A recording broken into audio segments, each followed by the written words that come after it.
In today's video, I am breaking down and reviewing Fear the Walking Dead Season 6, Episode 8, The Door. What did I think of it? What did I find? And what do I think is going to happen next? And of course, focusing mainly on that big death. If you've been watching the channel for a while, you know I like a good death. And I commend them for killing such a big character.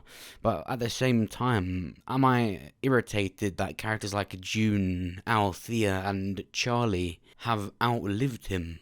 Yes. And after John's death, you quickly see that the illusion of Season 6 having some promising story is the exact same as Season 5. Remember, we had this mysterious thing, someone saved Morgan, who is it? Then in Season 5 we had all this guts being tied around signs and trees to stop people from getting through. They're traps. What is this mystery? And it turns out to be some kid with some mastermind Macaulay Culkin Home Alone mindset.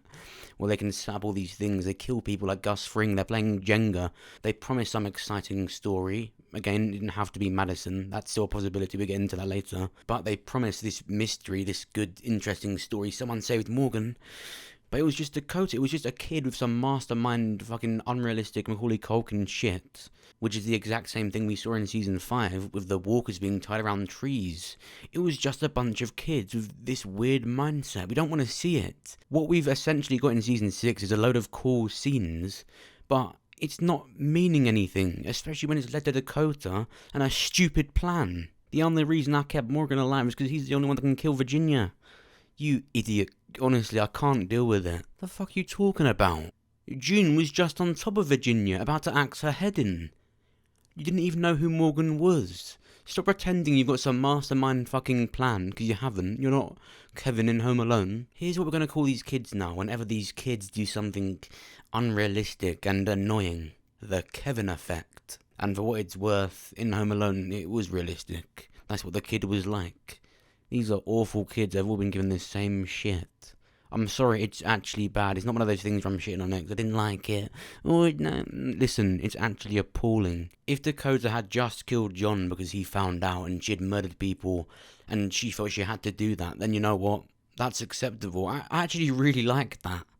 But it's the fact that she revealed she was the one to save Morgan. She took out this whole group of walkers.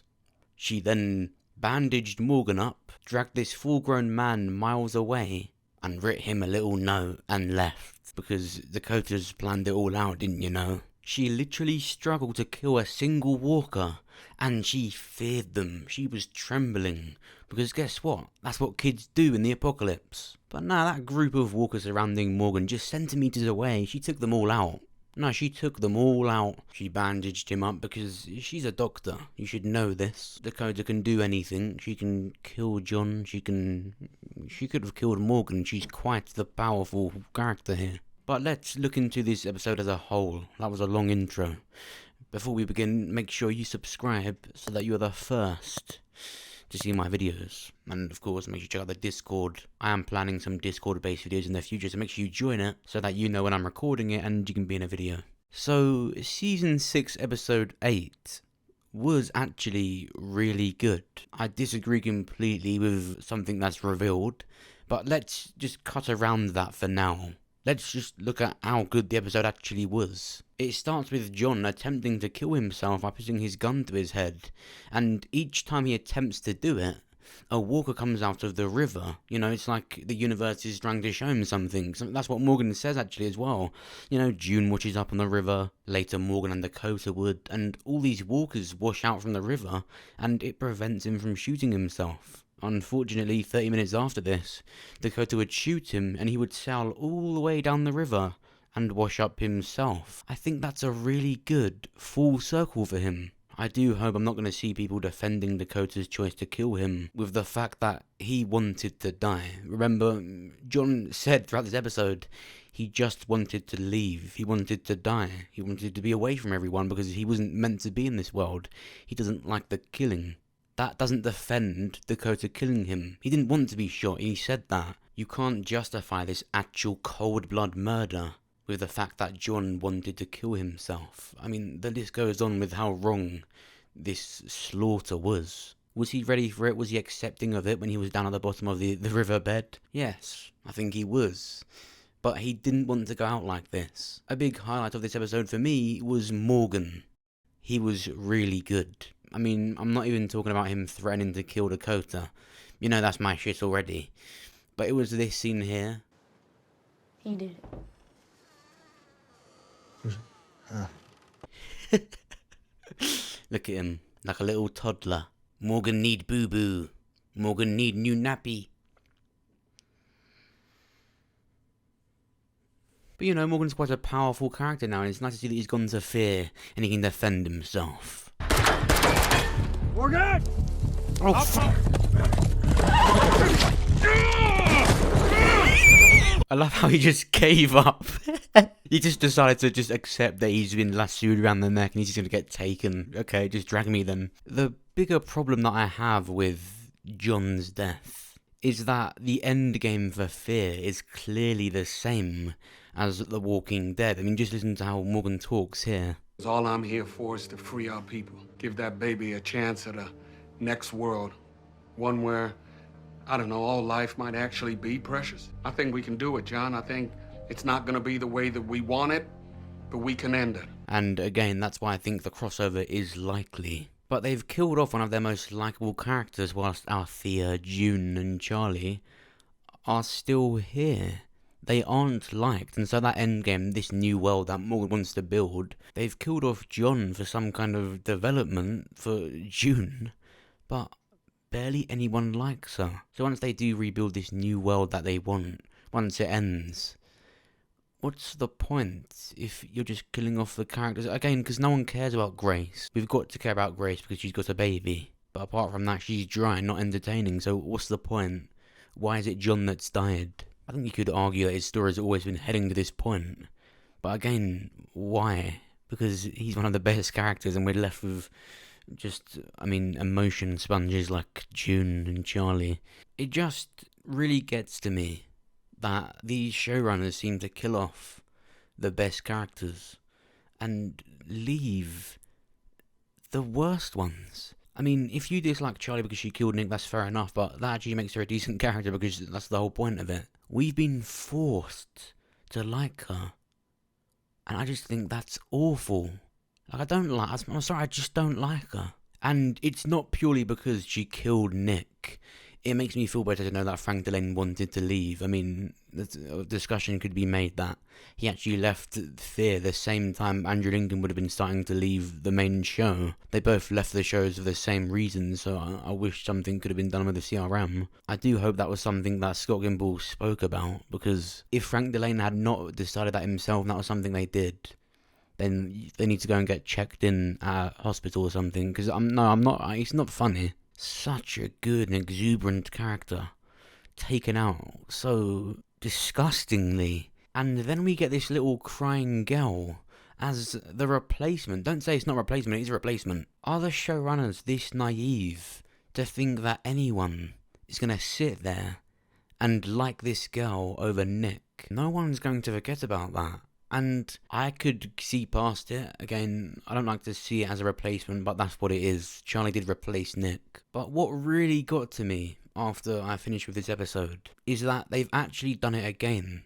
Charlie is still alive, skipping around with Alicia. Althea is insufferable, hard to watch, and she's been given the CRM storyline. Meanwhile, John Dorie, liked by everyone, gets killed like this by a crying, unrealistic child who has the brain of Gus Fring, killing people. It's all planned. She knows what she's doing, and she magically saved Morgan because she thinks he's the only one that can do it. No one else can kill Virginia. That's, to me, the worst thing about what this episode did. John's death itself was really well done.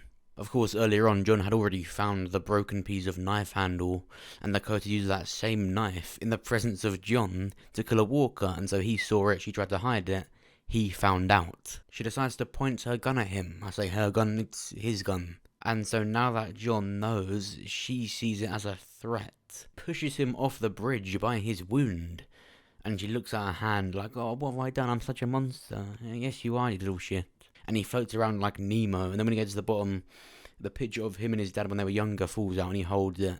It's really nice, really well done, really sad. floats back up and starts going down the river, and he washes up. June finds him as a walker. Yeah, don't cry too much, June. It was really sad, and, I was never keen on John and June together, not because of their chemistry on screen, but it was really cringy for me. And I hate that John's story was June, but it was really sad to see this happen. I've spoke loads of times about, I want June to die. That's the thing, I said that, but it's still really sad to actually see it. And there was honestly a lot of irritation with this scene, because John is the better character.